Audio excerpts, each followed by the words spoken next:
بسم اللہ الرحمن الرحیم۔ السلام علیکم۔ پیش خدمت ہے ایکشن سے بھرپور پر اسرار کہانی عمران سیریز کا ناول ڈبل وائٹ۔ مصنف ہیں مظہر کلیم ایم۔ کہانی کا پہلا حصہ۔ راحت کلب کا مشہور اور معروف آرکیسٹرا راک اینڈ رول کی دھن بجا رہا تھا اور کلب میں موجود کافی لوگ ڈانسنگ ہال کے ارد گرد بیٹھے خوشگپیوں میں مصروف تھے اور فضا میں خوشیوں سے بھرپور مترنم کہکے گونج رہے تھے۔ راحت کلب اس دنیا سے علیحدہ کوئی ایسا حسین خطہ معلوم ہو رہا تھا جہاں کے باسیوں پر کبھی غموں کا سایہ تک نہ پڑا ہو۔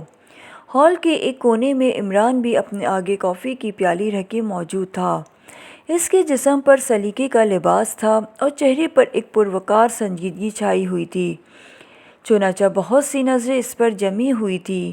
بہت سی لڑکیوں نے اسے ڈانس کی آفر کی لیکن اس نے سب کو ٹال دیا۔ آج صبح سے اس کا موڈ خراب تھا۔ نہ جانے کیوں جب سے وہ آج بستر سے اٹھا تو اس کی طبیعت ناساز تھی۔ سر پر غبار سا چھایا ہوا محسوس ہو رہا تھا۔ اس نے سوچا شاید رات بہت دیر تک جاگنے کی وجہ سے ایسا ہوا ہے، کیونکہ رات اس کے فلیٹ پہ شطرنج کی بازی جمی رہی تھی۔ صفدر ویسے ہی اس سے ملنے آیا تھا، بس بیٹھے بیٹھے اچانک شطرنج کھیلنے کا موڈ بن گیا اور پھر تقریباً ساری رات شطرنج چلتی رہی۔ گیم چونکہ بے حد دلچسپ تھی اور پھر دونوں ماہر کھلاڑی، اس سے لطف دوبالا ہو گیا اور نتیجتاً کافی رات گئے تک بازی چلتی رہی۔ لیکن سلیمان بیچارے کی مفت میں کمبختی آ گئی۔ وہ چائے پلاتا پلاتا عاجز آ گیا، لیکن عمران کا حکم تھا، کیسے ٹالتا۔ خدا خدا کر کے رات گئے، کہیں جا کر کھیل ختم ہوا اور صفدر اپنے فلیٹ کو رخصت ہوا تو عمران بھی سو گیا۔ لیکن حسب عادت صبح سویرے پھر اٹھ گیا۔ آج کل چونکہ پاکیشیا سیکریٹ سروس کے پاس کوئی کیس نہیں تھا، اس لیے دن تقریباً بوریت میں گزرتے تھے۔ بوریت دور کرنے کے لیے اس نے کلب جانے کا پروگرام بنایا اور اب وہ کلب میں کافی دیر تک بیٹھا رہا اور کافی پی رہا تھا کہ اچانک ایک خوش پوش نوجوان اس کی میز کے قریب آ کر رک گیا۔ عمران نے چونک کر سر اٹھایا اور اس کی طرف دیکھنے لگا۔ کیا میں یہاں بیٹھ سکتا ہوں؟ اس نوجوان نے بڑے مہذب لہجے میں پوچھا۔ عمران نے ایک نظر اسے سر سے پاؤں تک دیکھا تو وہ نوجوان عمران کے اس انداز پر کچھ چہپ سا گیا۔ تشریف رکھیے، عمران نے سنجیدہ لہجے میں کہا۔ شکریہ، نوجوان نے کہا اور وہ عمران کے سامنے ہی کرسی پر بیٹھ گیا، جبکہ عمران سر جھکا کر کافی پینے لگا۔ اس نوجوان نے ایک نظر عمران پر ڈالی۔ آپ کب تشریف لائے؟ نوجوان نے کہا تو عمران نے مؤدبانہ انداز میں اسے دیکھا، کیونکہ وہ سمجھ نہیں سکا تھا کہ اس فقرے سے اس نوجوان کا کیا مطلب ہے۔ اسے معاملہ کچھ دلچسپ معلوم ہوا۔ شاید یہ نوجوان غلط فہمی میں مبتلا ہے اور وہ عمران کو کچھ اور سمجھ رہا تھا۔ یہ سوچتے ہی اچانک اس کے دماغ سے بوریت یوں اچانک چھٹ گئی جیسے سورج نکلنے سے خیر ختم ہو جاتی ہے، اور وہ دوبارہ موڈ میں آ گیا، لیکن اس کے چہرے پر وہی سنجیدگی تھی۔ آج صبح عمران نے سنجیدہ لہجے میں جواب دیتے ہوئے کہا، ارے سورج غروب سے طلوع ہو جائے تو کیا محسوس ہوگا؟ نوجوان نے آہستہ سے کہا۔ اس کے لہجے میں دبا دبا جوش تھا۔ عمران حیران رہ گیا۔ وہ نوجوان اسے گھسنا چاہتا ہے یا کوئی اور معاملہ ہے؟ پھر عمران بھی اسے گھسنے پر آمادہ ہو گیا۔ بوریت کا کہیں نام و نشان نہ رہا۔ عمران کی آنکھوں میں چمک سی آ گئی تھی۔ عقل پر ماتم کرنے کا وقت ہوگا، عمران نے پھر آہستہ سے کہا۔ اور اگر سورج چاند بن جائے تو؟ نوجوان نے سنجیدگی سے دوسرا سوال جڑ دیا۔ سر پر جوتے مارنے پڑیں گے، عمران نے جواب دیا، اور اسے ایسا محسوس ہوا جیسے کسی فلمی رسالے سے سوال و جواب کا صفحہ پڑھا جا رہا ہو۔ اوکے، نوجوان نے اطمینان کا سانس لیا، جیسے اس کے سر سے ایک بہت بڑا بوجھ اتر گیا ہو۔ عمران کی حیرت میں مزید اضافہ ہو گیا۔ اس نوجوان کے دماغ کا کوئی اسکرو ڈھیلا ہے۔ لیکن دوسرے ہی لمحے نوجوان نے جیب میں ہاتھ ڈالا اور ایک لفافہ نکال کر عمران کے ہاتھ میں تھما دیا۔ لفافہ بند تھا اور اس پر کچھ تحریر نہیں تھا۔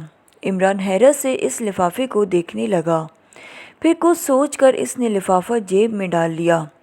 نوجوان فوراً اٹھ کھڑا ہوا اور واپسی کے لیے مڑ گیا، جبکہ عمران الو کی طرح اسے آنکھیں پھاڑ کر دیکھتا رہا اور وہ سیدھا ہال سے باہر نکل گیا۔ عمران نے چند لمحے سوچا اور پھر جیب سے ایک نوٹ نکال کر میز پر ڈالا اور تیز تیز قدم اٹھاتا ہوا کلب سے باہر آ گیا۔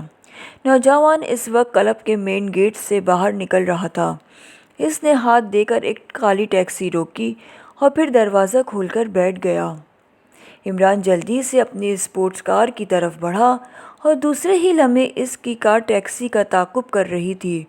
عمران سوچ رہا تھا کہ معاملہ کچھ پر اسرار ہے، کیونکہ وہ سمجھ گیا تھا کہ نوجوان کے سوالات کوئی مخصوص کوڈ تھے جس کے جواب اتفاق سے اس نے صحیح دے دیے تھے، اور نتیجتاً وہ لفافہ اسے مل گیا۔ لیکن اب وہ دیکھنا چاہتا تھا کہ یہ نوجوان کون ہے اور کہاں رہتا ہے، اس لیے اس نے نہ تعاقب ضروری سمجھا۔ اس نوجوان کی ٹیکسی مے روڈ سے ہوتی ہوئی جہانگیر روڈ پر مڑ گئی اور پھر ایک بہت بڑی کوٹھی کے سامنے مین گیٹ کے اندر چلی گئی۔ عمران سامنے سے گزرا تو اسے کوٹھی پر عاصم ولا لکھا نظر آیا۔ وہ آگے بڑھتا چلا گیا کیونکہ اس کا ٹھکانہ تو اس نے دیکھ لیا تھا۔ اب وہ اطمینان سے وہ لفافہ دیکھنا چاہتا تھا، اس لیے اس نے کار کا رخ سیدھا اپنے فلیٹ کی طرف موڑ لیا۔ ایک لمحے کے لیے اس نے سوچا واپس کلب جایا جائے، لیکن پھر اس نے اپنا خیال بدل دیا۔ پھر کچھ دیر بعد وہ اپنے فلیٹ میں صوفے پر بیٹھا لفافہ کھول رہا تھا۔ لفافہ کھلتے ہی جو چیز اس میں سے نکلی، اسے دیکھ کر عمران کی آنکھیں حیرت سے پھٹ گئیں۔ وہ تصور بھی نہیں کر سکتا تھا کہ لفافے میں ایسی چیز ہوگی۔ وہ کافی دیر تک اسے بیٹھا گھورتا رہا۔ لفافے میں سے ایک بندر کی تصویر نکلی تھی جو درخت کی شاخ پر بیٹھا منہ چڑھا رہا تھا۔ نوجوان ٹیکسی سے اتر کر کوٹھی میں داخل ہوا اور پھر تیز تیز قدم اٹھاتا ہوا کوٹھی کے ایک کمرے میں داخل ہوا۔ اس کمرے کا فرش سیاہ رنگ کی خوبصورت ٹائل سے بنا ہوا تھا۔ نوجوان نے پھرتی سے کمرے کے ایک کونے کی ایک ٹائل کی بوٹ کی 2 سے دبایا اور پھر دوسرے لمحے اسی کونے کی ایک دوسری ٹائل کو دبایا تو فوراً سامنے کی دیوار کا ایک دروازہ کھلا اور وہ نوجوان اس کے اندر داخل ہو گیا۔ اس کے اندر داخل ہوتے ہی دروازہ بند ہو گیا۔ اب وہ نوجوان سیڑھیاں اتر رہا تھا۔ سیڑھیاں اتر کر وہ ایک اور کمرے کے دروازے پر آ کر رک گیا۔ دروازہ بند تھا۔ اس نے دروازے پر مخصوص انداز میں دستک دی۔ کم ان، اندر سے بھاری بھرکم آواز آئی اور نوجوان دروازہ کھول کر اندر داخل ہو گیا۔ کمرہ بالکل ہی تاریک تھا۔ اس کے پیچھے دروازہ بند ہو چکا تھا۔ نوجوان دروازے کے ساتھ ہی ہاتھ باندھ کر مؤدب کھڑا ہو گیا۔ اسے ایسا محسوس ہوا جیسے اندھیرے میں کوئی غیر مرئی چیز اس کے جسم پر چیر رہی ہو۔ پھر اچانک چٹک کی آواز سنائی دی اور جہاں وہ نوجوان کھڑا تھا وہ جگہ روشنی میں نہا گئی۔ روشنی سیدھی چھت سے آ رہی تھی۔ باقی کمرہ اسی طرح تاریک تھا کیونکہ چھت میں بلب پر کچھ اس طرز کی شیڈ لگائی گئی تھی کہ روشنی براہ راست صرف اسی حصے پر پڑ رہی تھی۔ نمبر 2 اندھیرے میں دوبارہ وہی بھاری بھرکم اور سرد آواز گونجی، یس باس۔ نوجوان نے مؤدبانہ لہجے میں جواب دیا۔ لفافہ پہنچا آئے؟ باس نے پوچھا۔ یس باس، نوجوان نے مؤدبانہ لہجے میں کہا، جیسے نمبر 2 کہہ کر پکار گیا تھا۔ لفافہ لینے والا وہی شخص تھا جس کے متعلق تمہیں بتایا گیا تھا، باس نے کہا۔ یس باس، نمبر 2 نے جواب دیتے ہوئے کہا۔ تمہیں کیسے پتہ چلا؟ باس نے پوچھا۔ اس کے لہجے میں گھراہٹ نمایاں تھی۔ نوجوان نے ایک لمحے کے لیے کانپ کر رہ گیا۔ باس، وہ اپنی مخصوص کرسی پر بیٹھا تھا۔ اس نے سرخ رنگ کی ٹائی باندھ رکھی تھی۔ نمبر 2 نے حواس بحال کرتے ہوئے جواب دیا۔ تم نے کوڈ دہرائے تھے؟ باس نے حیرانی سے پوچھا۔ یس باس، اس نے تمام کوڈ کے جوابات بالکل صحیح دیے تھے، نمبر 2 نے کہا۔ لیکن تم جلدی کیسے واپس آ گئے؟ باس نے پوچھا۔ باس، وہ وقت سے پہلے آ گیا تھا، نمبر 2 نے کہا۔ کیا مطلب؟ باس نے چونک کر کہا۔ اب آواز میں درنگی کا عنصر شامل تھا۔ باس، وہ وقت سے پہلے آ گیا تو میں نے سوچا کہ جلدی فارغ ہو جاؤں، نمبر 2 نے کہا۔ کہیں تم نے کسی غلط آدمی کو تو لفافہ نہیں دے دیا؟ باس نے کہا۔ یہ کیسے ہو سکتا ہے باس، نمبر 2 نے ڈرتے ڈرتے جواب دیا۔ اس کا حلیہ بتاؤ۔ اس نے کہا۔ نمبر 2 نے عمران کا حلیہ بتا دیا۔ دوسرے ہی لمحے پورا کمرہ روشن ہو گیا۔ ایک لمحے کے لیے نمبر 2 کی آنکھیں چندیا سی گئی، لیکن دوسرے لمحے اسے اپنے سامنے ایک غیر ملکی کھڑا نظر آیا۔ نمبر 2 کے لیے یہ پہلا موقع تھا جب وہ باس کو دیکھ رہا تھا، ورنہ ہمیشہ وہ اندھیرے میں ہی رہتا تھا۔ نمبر 2 کی سمجھ نہیں آیا کہ حلیہ بیان کرتے ہی وہ باس نے روشنی کیوں کر دی۔ اس نے ایک نظر باس کے چہرے پر ڈالی، لیکن باس کا چہرہ دیکھتے اس کی روح فنا ہو گئی، کیونکہ غصے سے اس غیر ملکی کا چہرہ بگڑ کر رہ گیا تھا۔ اس کی آنکھیں سرخ تھیں اور وہ اپنے ہونٹ کاٹتے ہوئے نمبر 2 کی طرف دیکھ رہا تھا۔ تم بالکل گدھے ہو نمبر 2، باس کی آواز غصے سے پھٹ گئی۔ یس باس، نمبر 2 نے سر سے پاؤں تک کانپتے ہوئے کہا۔ تم نے غلط آدمی کو وہ لفافہ پہنچایا ہے، باس نے غراتے ہوئے کہا۔ نہیں باس، یہ ناممکن ہے، نمبر 2 کانپتے ہوئے کہا۔ اس سے پہلے وہ غیر ملکی کوئی جواب دیتا، کمرے میں رکھے ہوئے ٹیلی فون کی گھنٹی زور زور سے بجنے لگی تو باس نے لپک کر ریسیور اٹھا لیا۔ یس، غیر ملکی نے غراتے ہوئے کہا، اور پھر چند لمحے وہ دوسری طرف سے بات سنتا رہا۔ اس کا چہرہ غصے سے سرخ ہوتا جا رہا تھا، اور پھر اچانک اس نے ریسیور کریڈل سے پٹک دیا۔ سنا تم نے؟ ہمارا مطلوبہ آدمی اب وہاں موجود ہے، باس نے درندگی سے آمیز لہجے میں کہا۔ کیا کیا کیا مطلب؟ نمبر 2 نے کانپتے ہوئے کہا۔ اس کی پیشانی سے پسینہ بہہ رہا تھا اور اس کا رنگ ہلدی کی طرح زرد تھا۔ مطلب یہ کہ تم نے لفافہ غلط آدمی کو پہنچا دیا ہے، لہٰذا اب تم اس کی سزا بھگتو، باس نے غراتے ہوئے کہا، اور پھر اس نے جیب سے ریوالور نکال کر اس کا رخ نمبر 2 کی طرف کر دیا۔ نمبر 2 نے ریوالور کی نال پر نظریں جمائے ہوئے کہا۔ تم بکواس کرتے ہو، غلط آدمی ان کوڈ ورڈز کا کبھی صحیح جواب نہیں دے سکتا۔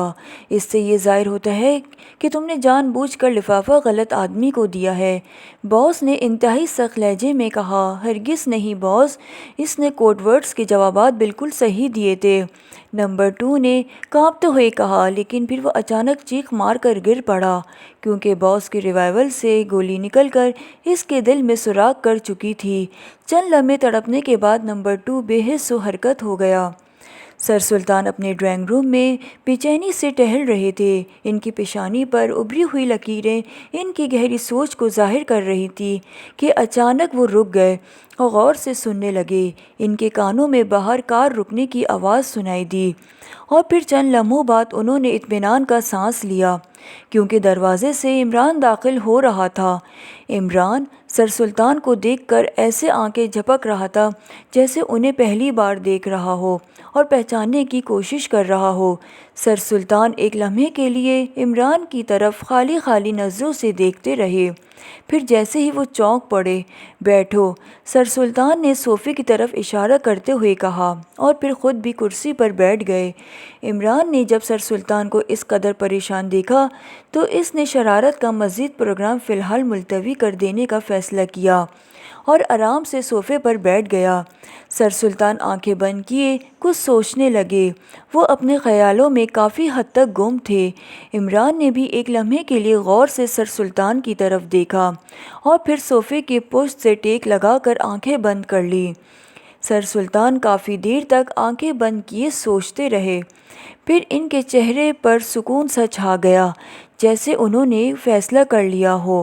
انہوں نے آنکھیں کھولی اور سیدھے ہو کر بیٹھ گئے، لیکن پھر عمران کی طرف دیکھ کر چونک پڑے، کیونکہ عمران آنکھیں بند کیے سو رہا تھا، اور اس پریشانی کے باوجود سر سلطان کے لبوں پر مسکراہٹ دوڑ گئی۔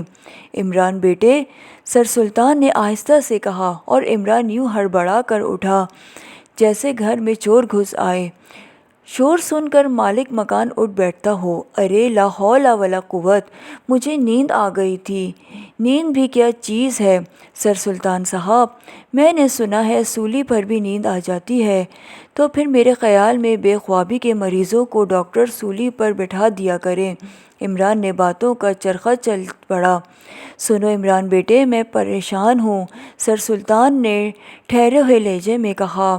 پریشان ہو آپ کے دشمن، بلکہ دشمنوں کے بھی دشمن، عمران نے بڑے پرخلوص لہجے میں کہا، تم خاموش بھی ہو گے یا نہیں، بولتے ہی چلے جاؤ گے؟ سر سلطان نے کہا تو عمران نے اس طرح سختی سے منہ بند کر لیا جیسے اس نے نہ بولنے کا عزم کر لیا ہو۔ عمران، تمہیں معلوم ہے ہمارا ملک تباہی کے دہانے پر کھڑا ہے، تم محسوس بھی نہیں کر سکتے اس وقت اعلیٰ آفیسروں کا کیا حشر ہو رہا ہے، کچھ سمجھ میں نہیں آ رہا کہ آخرکار اس ملک کا کیا بنے گا۔ سر سلطان نے پریشانی میں بے ربط سے جملے کہے، وہ یوں محسوس کر رہے تھے جیسے انہیں بولنے کا طریقہ بھول گیا ہو۔ انہیں سمجھ میں نہیں آ رہا تھا کہ وہ عمران کو اپنے معزول ضمیر کیسے سمجھائیں، مگر عمران آنکھیں پھاڑے حیرت سے سر عمران کو دیکھ رہا تھا، جیسے کوئی بچہ پہلی بار سرکس دیکھ رہا ہو۔ اس کی سمجھ میں نہیں آ رہا تھا کہ آخر وہ کون سی پریشانی ہے جس کی وجہ سے سر سلطان جیسا ٹھنڈے دل و دماغ کا آدمی یوں پریشان ہو گیا کہ اس کے منہ سے صحیح جملے بھی نہیں نکل سکے۔ اس نے محسوس کیا کہ معاملہ کچھ ضرورت سے زیادہ سنگین ہے، اس لیے وہ سنجیدہ ہو گیا، جبکہ سر سلطان اپنی حالت محسوس کر کے اب خاموش ہو گئے تھے۔ شاید وہ بولنے سے پہلے مناسب جملے سوچنا چاہتے تھے۔ آخر ایسی کون سی قیامت ٹوٹ پڑی ہے جس کی وجہ سے آپ اتنے پریشان ہو گئے ہیں؟ عمران نے کہا۔ اس کے لہجے میں بے پناہ سنجیدگی تھی۔ عمران بیٹے، کیا بتاؤں، ملک کا ایک نہایت قیمتی راز چوری ہو گیا ہے۔ تمہیں معلوم ہے ہمسایہ ملک سے آج کل ہماری سرحدی جھڑپیں جاری ہیں۔ ہمارے ہمسایہ ملک کی شروع سے یہ خواہش رہی ہے کہ وہ کسی طرح ہمارے ملک کو ختم کر کے اپنے ملک میں شامل کر لیں۔ اس خواہش کے پیش نظر اس نے بے پناہ جنگی تیاریاں کر رکھی ہیں، لیکن خدا کے فضل و کرم سے ہماری فورس بے حد چوکنی اور تربیتی یافتہ ہے، اس لیے انہوں نے آج تک براہ راست حملہ کرنے کی جرات نہیں کی، لیکن آج کل ان کی تقریروں اور بیانات سے یوں محسوس ہو رہا ہے جیسے وہ عنقریب حملہ کرنے والے ہیں اور انہیں کسی خاص پیغام یا ہدایت کا انتظار ہے۔ ہم ان تک نہیں سمجھ سکتے تھے کہ انہیں کس چیز کا انتظار ہے، لیکن آج سب کچھ ہم پر عیاں ہو گیا ہے۔ ہمارے ملک کا سب سے قیمتی راز، جس میں ہمارے ملک میں بحری، بری اور ہوائی فوجوں کے اڈوں کی تفصیلات، ہمسایہ ملک کی طرف سے ممکنہ حملے کے جواب میں ہمارا دفاعی نظام، فوجوں اور اسلحہ کی تعداد کے متعلق تمام تفصیلات درج ہیں، کل رات غائب ہو گیا ہے۔ اب فوری طور پر یہ سب نظام تبدیل نہیں کیا جا سکتا، اور اگر یہ راز ہمسایہ ملک تک پہنچ گیا تو پھر ہمارے ملک کا خدا حافظ ہے۔ ہم یوں کچل دیے جائیں گے جیسے چیونٹی پیر تلے کچلی جاتی ہے۔ اس لیے میرے دماغ میں دھماکے ہو رہے ہیں، میں سوچ رہا ہوں کہ اب کیا ہوگا۔ سر سلطان نے جب بولنا شروع کیا تو پھر بولتے ہی چلے گئے، اور عمران کی آنکھیں پھاڑے حیرت سے سر سلطان کو دیکھ رہا تھا۔ اس کے کانوں میں سیٹیاں بج رہی تھیں۔ واقعی سر سلطان کا کہنا بجا تھا، اگر وہ راز ہمسایہ ملک تک پہنچ گیا تو اس کا نتیجہ بے حد بھیانک ہوگا۔ عمران بیٹے، جس طرح بھی ممکن ہو وہ راز ہمسایہ ملک تک پہنچنے سے پہلے ہمیں واپس مل جائے۔ یہ کام تمہارا ہے، یوں سمجھ لو 10 کروڑ افراد کی زندگی اور موت تمہارے ہاتھ میں ہے۔ اگر وہ راز ہمیں مل گیا تو 10 کروڑ افراد زندہ بچ جائیں گے، ورنہ، سر سلطان نے کہا اور پھر خاموش ہو کر اپنے ہونٹ کاٹنے لگے۔ مگر آپ نے یہ تو بتایا ہی نہیں کہ وہ راز کون سی فائل میں ہے اور کیسے چوری ہوا ہے، کہاں سے چوری ہوا ہے اور چوری کا کب پتہ چلا؟ عمران نے تیزی سے کہا۔ ارے ہاں، واقعی یہ تو میں نے تمہیں بتایا ہی نہیں۔ واقعی میرا دماغ معاف ہو گیا تھا۔ یہ تمام راز کسی فائل میں نہیں بلکہ ایک چھوٹی سی بند لفافے میں تھے۔ پچھلے سال ایک انتہائی خفیہ میٹنگ میں صدر مملکت اور وزیر خارجہ نے تجویز پیش کی تھی کہ وہ اس قسم کے راز کسی فائل میں ہونے کے بجائے کسی اور ترکیب سے رکھے جائیں، کیونکہ فائلوں کی چوری آج کل عام ہو گئی ہے، اور اس لیے فوجی ماہرین نے ان تمام رازوں کو اس طرح ایک کوڈ میں ڈالا تھا کہ بظاہر وہ کسی منہ چڑھاتے بندر کی تصویر معلوم ہوتی تھی، لیکن دراصل سر سلطان نے کہا تو عمران بندر کی تصویر کے الفاظ سن کر یوں اچھل پڑا جیسے اسے کسی بچھو نے کاٹ لیا ہو۔ اس کی نظروں میں کچھ دیر پہلے کی تصویر گھوم گئی تھی جو عجیب و غریب طریقے سے اس تک پہنچی تھی۔ ہو سکتا ہے یہ وہی تصویر ہو جو غلطی اس تک پہنچ گئی تھی۔ یہ تمام راز کسی فائل میں نہیں بلکہ ایک چھوٹی سی چیز میں بند ہے۔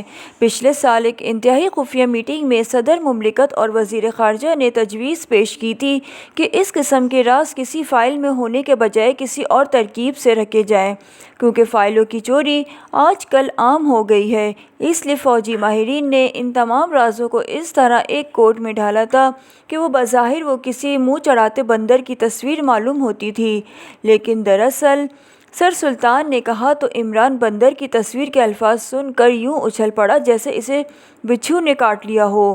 اس کی نظروں میں کچھ دیر پہلے کی تصویر گھوم گئی جو عجیب و غریب طریقے سے اس تک پہنچی تھی۔ ہو سکتا ہے یہ وہی تصویر ہو جو غلطی سے اس تک پہنچ گئی تھی۔ ابھی وہ کچھ دیر پہلے اسے میز پر رکھ آیا تھا۔ وہ اس تصویر پر غور کر رہا تھا کہ سر سلطان کا فون آیا اور وہ تصویر وہیں رکھ کر یہاں چلا آیا۔ کیا اس تصویر میں موجود بندر کے نظر آنے والے دانتوں کے بائیں طرف ایک دانت غائب ہے؟ عمران نے جلدی سے پوچھا۔ ہاں، لیکن تمہیں کیسے معلوم ہوا؟ سر سلطان نے حیرت سے پوچھا۔ مل گیا، ابھی لے آتا ہوں۔ Very good. عمران چیختا ہوا کمرے سے باہر نکل گیا۔ ارے سنو، کیا بات ہے؟ میری بات تو سنو، سر سلطان نے چیختے ہوئے کہا، لیکن عمران کسی جن بوت کی طرح غائب ہو چکا تھا۔ جولیا اور صدر بازار میں شاپنگ کر رہے تھے۔ جولیا نے کچھ کپڑے اور دیگر چیزیں خریدنی تھی۔ اس نے سوچا اکیلی کہاں بور ہوتی پھروں گی، اس لیے صفدر کو بھی ساتھ لے جایا جائے۔ اس طرح باتوں میں ذرا وقت اچھا گزر جائے گا اور پھر شاپنگ کرنے کے بعد ہم کسی اچھے سے ہوٹل میں بیٹھ کر اطمینان سے چائے بھی پی لیں گے۔ اس خیال سے اس نے صفدر کو فون کیا۔ ادھر صفدر بھی فارغ بیٹھے بیٹھے تنگ آ گیا تھا۔ اس نے بھی سوچا کہ چلو اس طرح کچھ تو اچھا وقت گزر جائے گا، اور پھر ویسے بھی وہ جولیا کو بے حد پسند کرتا تھا۔ وہ کبھی کبھی سوچتا تھا یہ لڑکی کتنی عظیم ہے جو اپنا وطن چھوڑ کر ہمارے وطن کو اپنا وطن بنائے بیٹھی ہے۔ وہ سوچتا اگر کسی کو بتایا جائے تو وہ یقیناً تسلیم کرنے سے انکار کر دے گا کہ کوئی غیر ملکی لڑکی کسی ملک کی سیکرٹ سروس کی ڈپٹی چیف ہو سکتی ہے۔ کوئی بھی ملک کسی بھی حالت میں کسی غیر ملکی فرد کو اپنی سیکرٹ سروس کی ہوا بھی نہ لگنے دے، اور X2 نے اسے ہم لوگوں پر ڈپٹی چیف بنا رکھا ہے، اور جولیا کس خوبی اور حب الوطنی کے ساتھ اپنے فرائض انجام دے رہی ہے۔ اس کی بے پناہ حب الوطنی اور اس ملک کی بقا کے لیے اس کے سر انجام دیے ہوئے کارناموں کو دیکھ کر کس کو یقین آ سکتا ہے یہ لڑکی غیر ملکی ہے۔ پھر صفدر کا خیال X2 کی طرف چلا گیا۔ وہ سوچتا جولیا سے زیادہ عظیم X2 ہے جس نے جولیا جیسی شخصیت کو پہچانا اور اس پر اتنی بڑی ذمہ داری ڈال دی۔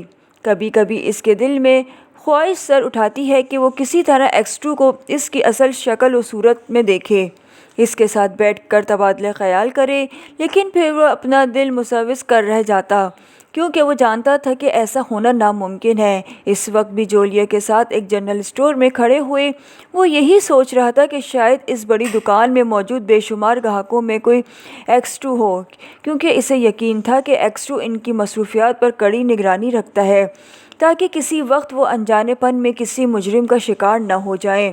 کیا سوچ رہے ہو؟ اچانک جولیا نے کہا تو صفدر چونک پڑا اور جھیپ سا گیا کیونکہ جولیا ہاتھ میں پیکٹ لیے مسکراتی ہوئی نظروں سے اسے دیکھ رہی تھی۔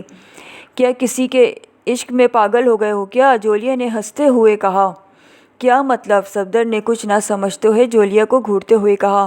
مطلب یہ ہے کہ آج کل گہری سوچوں میں غرق رہتے ہو، یہ تو عشق کی نشانیاں ہیں، جولیا نے وضاحت کرتے ہوئے کہا تو صفدر کہکا مار کر ہنس پڑا۔ جولیا، کبھی کبھار تم بھی دور کی کوڑی لاتی ہو، بھلا ہم لوگوں کو عشق جیسے بیکار کام کے لیے فرصت کہاں؟ ایک محبوب سے جان چھوٹے تو کسی اور کی طرف دھیان جائے، صفدر نے ہنستے ہوئے کہا۔ کون محبوب؟ جولیا نے چونک کر کہا۔ اب جولیا کے حیران ہونے کی باری تھی۔ X2، صفدر نے مسکراتے ہوئے جواب دیا۔ جولیا کھلکھلا کر ہنس پڑی۔ معلوم ہوتا ہے آج کل پھر X2 کی اصلیت جاننے کا دورہ پڑا ہے، جولیا نے کہا۔ ہاں، میں جب بھی بیکار ہوتا ہوں میرا دماغ میں یہی دھن سوار رہتی ہے، صفدر نے کچھ سوچتے ہوئے جواب دیا۔ چھوڑو، فضول سر کھپانے سے کیا فائدہ، یہ ایک معمہ ہے، سمجھنے کا نہ سمجھنے کا، جولیا نے ایک دکان میں داخل ہوتے ہوئے کہا، اور صفدر مسکرا کر خاموش ہو گیا۔ جولیا کاؤنٹر پر لگے ہوئے مختلف کپڑوں کے ڈیزائن دیکھنے لگی اور صفدر ادھر ادھر نظریں دوڑانے لگا۔ اچانک ایک غیر ملکی نوجوان تیز قدم اٹھاتا ہوا دکان میں داخل ہوا۔ اس کے چہرے پر بے پناہ پریشانی آیا تھی۔ اس نے پریشان نظروں سے ادھر ادھر دیکھا اور پھر لمبے لمبے قدم اٹھاتا ہوا مینیجر کے دفتر میں داخل ہو گیا۔ صفدر اس کے چہرے سے آیا پریشانی کو دیکھ کر ٹھٹک رہ گیا۔ اس نے سوچا معاملہ کچھ پر اسرار ہے۔ اس نوجوان کا چہرہ دیکھ کر اسے ایسا محسوس ہوا جیسے خوفزدہ ہرن شکاریوں سے جان بچانے کے لیے پناہ گاہ ڈھونڈ رہا ہو۔ ابھی وہ اس معاملے پر غور ہی کر رہا تھا کہ دو نوجوان گھبرائے ہوئے دکان میں داخل ہوئے۔ انہوں نے تیز نظروں سے چاروں طرف دیکھا اور پھر سیدھے مینیجر کے کمرے کی طرف بڑھ گئے۔ صفدر سمجھ گیا کہ یہ دونوں اس پہلے نوجوان کے پیچھے آئے ہیں۔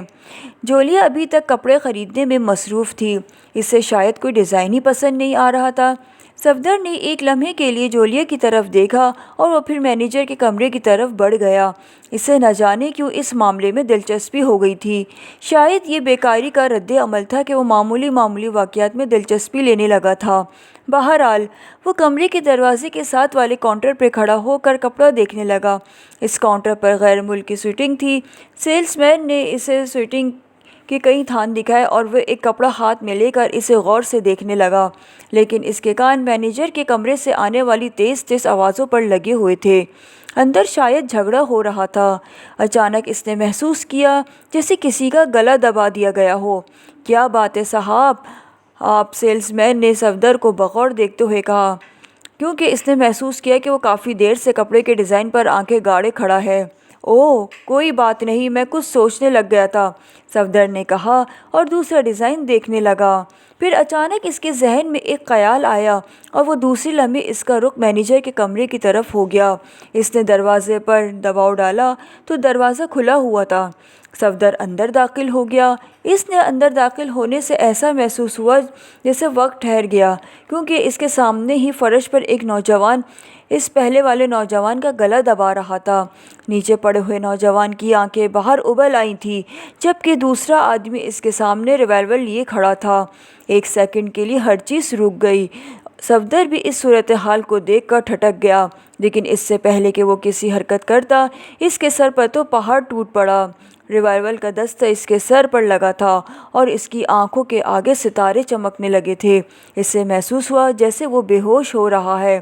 اس نے سوچا شاید چوٹ لگانے والا مینیجر تھا جسے وہ دیکھ نہ سکا تھا۔ اس کے بعد اس کے ذہن سے ہر چیز محو ہو گئی۔ ایک اندھیرا تھا جو چاروں طرف چھا گیا اور پھر دھڑام سے وہ فرش پر گر پڑا۔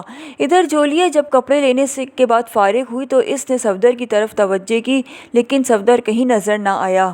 وہ حیرت سے دکان میں چاروں طرف دیکھنے لگی کہ صفدر کہاں چلا گیا۔ ابھی تو وہ اس کے ساتھ کھڑا تھا، لیکن صفدر وہاں ہوتا تو اسے نظر آتا۔ اس نے سوچا شاید بور ہو کر دکان سے باہر چلا گیا ہو، اس لیے وہ تیز قدم اٹھاتے ہوئے دکان سے باہر آ گئی، لیکن صفدر اسے باہر بھی کہیں نظر نہ آیا۔ اس کے دماغ میں کھلبلی سی مچ گئی۔ اس نے سوچا کہ معاملہ کچھ پر اسرار ہے۔ اس کے پاس کھڑا ہوا صفدر یکلت غائب ہو جائے۔ اس کی سمجھ نہیں آ رہا تھا کہ وہ کیا کرے، صفدر کو کہاں ڈھونڈے۔ وہ حیرت بھرے انداز میں ایک بار پھر دکان میں داخل ہو کر اسے تلاش کرنے لگی، لیکن صفدر کوئی کپڑے کا تھان تو تھا نہیں کہ کاؤنٹر کے پیچھے گر پڑا ہو۔ وہ اس صورتحال سے چکرا سی گئی۔ جب اس کی سمجھ میں کچھ نہ آیا تو وہ بڑبڑاتی ہوئی دکان سے باہر آ گئی اور چند لمحوں تک ادھر ادھر نظر دوڑانے لگی کہ شاید کہیں صفدر نظر آ جائے، لیکن بے سود۔ آخر کار وہ ٹیکسی میں بیٹھ کر اپنے فلیٹ میں آ گئی۔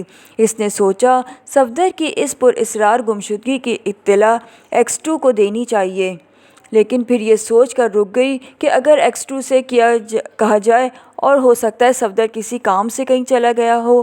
X2 کے لیے اس اطلاع کی کیا اہمیت ہے، لیکن پھر اس نے سوچا کہ اطلاع تو دینی ہی چاہیے، ہو سکتا ہے صفدر کسی مصیبت میں پھنس گیا ہو۔ لیکن یہ بات اس کی سمجھ سے باہر تھی کہ آخر کپڑے کی دکان میں کھڑے کھڑے صفدر کس مصیبت میں پھنس سکتا ہے۔ ڈرتے ڈرتے اس نے X2 کے نمبر پریس کیے اور ریسیور کان سے لگا لیا۔ X2 کی مخصوص آواز جولیا کے کانوں سے ٹکرائی۔ جولیا، 10 اینڈ سر، جولیا نے گھبراتے ہوئے لہجے میں کہا۔ کیا بات ہے جولیا، تم گھبرائی ہوئی ہو؟ ایکس2 نے نرم لہجے میں پوچھا۔ سر، صفدر پر اصرار طریقے سے غائب ہو گیا ہے، جولیا نے پہلے سے بھی زیادہ پریشان لہجے میں کہا۔ کیا مطلب؟ کیا تم ہوش میں ہو؟ ایکس2 نے سخت لہجے میں کہا۔ سر، میں اور صفدر شاپنگ کرنے گئے تھے super cloth house, new market میں۔ جب میں کپڑے خریدنے لگی تو صفدر میرے ساتھ کھڑا تھا، لیکن جب میں کپڑے خرید کر فارغ ہوئی تو صفدر غائب تھا، جولیا نے ڈرتے ڈرتے مختصر لفظوں میں تفصیل بتاتے ہوئے کہا۔ لیکن اس میں پراسراریت کہاں ہے؟ اور تم اتنی گھبرا کیوں گئی ہو سکتا ہے کسی کام سے چلا گیا ہو، ایکس2 نے نرم لہجے میں کہا۔ لیکن سر، اگر وہ کسی کام سے جاتا تو کم از کم مجھے بتا کر تو جاتا، جولیا نے کہا۔ ہو نہ ہو یہ واقعی غور طلب بات ہے، ایکس2 کی آواز میں تفکر نمایاں تھا۔ اچھا، تم ایسا کرو کہ صدیقی کو فون کرو اور اسے ہدایت دو کہ وہ سپر کلاتھ ہاؤس جا کر صفدر کا پتہ کرے اور پھر مجھے رپورٹ دو، دوسری طرف سے ایکس2 نے کہا۔ اوکے سر، جولیا نے کہا، اور پھر دوسری طرف سے ریسیور رکھنے کی آواز سن کر اس نے بھی کریڈل دبا دیا۔ اب وہ صدیقی کو فون کر رہی تھی۔ عمران نے تیزی سے کار کا دروازہ بند کیا اور پھر وہ ایک ایک چھلانگ میں دو سیڑھیاں پھلانگتا ہوا اوپر چڑھتا گیا۔ اس کے فلیٹ کا دروازہ کھلا ہوا تھا۔ وہ آندھی اور طوفان کی طرح کمرے میں داخل ہوا، لیکن پھر وہ ایسے ٹھٹک کر رک گیا جیسے چلتی گاڑی میں ایک دم بریک لگ جائے۔ اس کے کمرے میں افراتفری مچی ہوئی تھی، کوئی چیز بھی اپنے ٹھکانے پر نہ تھی، سب چیزیں ادھر ادھر فرش پر پھیلی ہوئی تھی، صوفوں کے گدے پھاڑ دیے گئے تھے، قالین الٹا پڑا تھا، میز ایک کونے میں پڑی تھی اور تصویر غائب تھی، الماریاں کھلی ہوئی تھیں جیسے کسی نے بہت جلدی میں تلاشی لی ہو۔ عمران کا دماغ تیزی سے گھومنے لگا، وہ سمجھ گیا کہ مجرموں نے اسی تصویر کے لیے تلاشی لی ہے، لیکن اس کی سمجھ میں نہیں آ رہا تھا کہ کیا مجرموں کو تصویر نہیں ملی جو انہوں نے دیوانہ وار تلاشی لی ہے؟ لیکن تصویر تو وہ میز پر چھوڑ گیا تھا، اور اگر وہ تصویر مجرموں کو نہیں ملی تو پھر کہاں گئی؟ کیا کوئی تیسری پارٹی بھی اس سلسلے میں دلچسپی لے رہی ہے جو اسی تلاشی والے مجرموں سے پہلے تصویر پر ہاتھ صاف کر گئی؟ عمران کمرے کے درمیان حیرت سے کھڑا سر کھجا رہا تھا کہ اسے اپنے پیچھے آہٹ سی محسوس ہوئی۔ وہ پھرتی سے پلٹا، لیکن وہ سلیمان تھا جو ہاتھ میں شاپنگ بیگ اٹھائے حیرت سے آنکھیں پھاڑ کر کمرے کی حالت دیکھ رہا تھا۔ عمران دلچسپی سے اس کی حالت دیکھنے لگا۔ صاحب، یہ کیا ہے؟ سلیمان نے کہا، اس کے لہجے میں ابھی تک حیرت کے عنصر غالب تھا۔ میرے خیال میں یہ مشاعرہ منعقد ہوا ہے، عمران نے ایک صوفے پہ بیٹھتے ہوئے کہا۔ مشاعرہ؟ سلیمان نے حیرت بھرے لہجے میں کہا۔ ہاں، جس گھر میں سلیمان جیسا باورچی ہو وہاں ایسے ہی مشاعرے ہونے چاہیے، عمران نے کہا، مگر اس کے لہجے میں ہلکی سی تلخی شامل تھی۔ لیکن صاحب، میں تو بازار سودا سلف لینے گیا ہوا تھا، سلیمان نے عمران کے لہجے میں تلخی سے گھبراتے ہوئے جواب دیا، کیونکہ جہاں وہ عمران کے ساتھ ہر قسم کا مذاق کر لیتا تھا، وہ اس کے غصے سے بھی بے حد ڈرتا تھا۔ اسے یاد تھا کہ ایک مرتبہ اس نے عمران کے تکیے کے نیچے رکھا ہوا ریوالور اٹھا کر الماری میں رکھ دیا، کیونکہ اسے خطرہ تھا کہ کہیں رات کو سوتے ہوئے اچانک ریوالور نہ چل جائے۔ لیکن پھر اسی رات دو نقاب پوش ریوالور کے لیے عمران کے کمرے میں گھس آئے۔ عمران نے انہیں حسب عادت باتوں میں لگایا، لیکن اس کا ہاتھ تکیے کی طرف رینگ رہا تھا، لیکن تکیے کے نیچے ریوالور ہوتا تو اس سے ملتا، وہ تو الماری میں بڑی حفاظت سے رکھا ہوا تھا۔ نقاب پوش بھی سمجھ گئے، چنانچہ ان میں ایک نے عمران پر گولی چلا دی۔ یہ تو عمران تھا جس نے فائر سے اپنے آپ کو نہ صرف بچا لیا بلکہ کچھ دیر کی ورزش کے بعد دونوں کو فرش پر چاٹنے پر مجبور کر دیا۔ لیکن ریوالور کے معاملے میں جب اس نے سلیمان سے پوچھا اور سلیمان نے بتایا کہ وہ تو الماری میں رکھا ہوا ہے تو عمران کا منہ غصے سے سرخ ہو گیا۔ توبہ توبہ، سلیمان کو تو خوف کے مارے 3 راتوں تک نیند ہی نہ آئی تھی۔ عمران کا چہرہ درندگی سے بھرپور تھا، لیکن عمران غصہ ضبط کر گیا اور ایسا موڈ چینج لمحوں تک ہی نہ رہا، پھر وہ پہلے جیسا عمران بن گیا۔ لیکن سلیمان آج تک اس کے غصے سے یوں ڈرتا تھا جیسے بچہ جن بوجھ سے خوف کھائے۔ اب بھی عمران کے لہجے میں تلخی محسوس کر کے وہ گھبرا گیا تھا۔ سودا سلف لینے جاتے وقت فلیٹ کا کھلا دروازہ چھوڑ جانے سے شاید دکاندار رعایت کر دیتا ہے، عمران نے انتہائی سنجیدہ لہجے میں کہا۔ وہ دراصل تصویر کی گمشدگی سے بے حد پریشان تھا۔ نہیں صاحب، میں تو تالا لگا کر گیا تھا، سلیمان نے ڈرتے ڈرتے کہا۔ ہو نہ ہو، عمران نے کہا اور خاموش ہو گیا اور بند آنکھیں کر کے کچھ سوچنے لگا۔ جبکہ سلیمان کی کچن کی طرف جانے لگا تو عمران نے آنکھیں کھول دی۔ سلیمان، آج کیا پکانا ہے؟ پھر وہی دال؟